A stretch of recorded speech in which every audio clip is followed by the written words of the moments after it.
pigs got scared. The third little pig lit a log on fire. The smoke started rising higher and higher.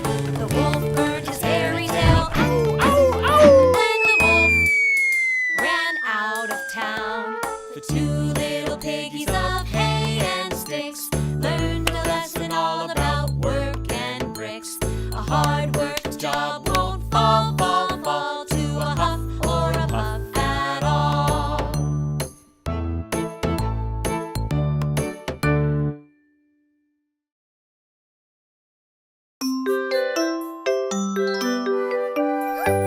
When you spend your happy days doing things like work or play, is there something you should do before you're on your way?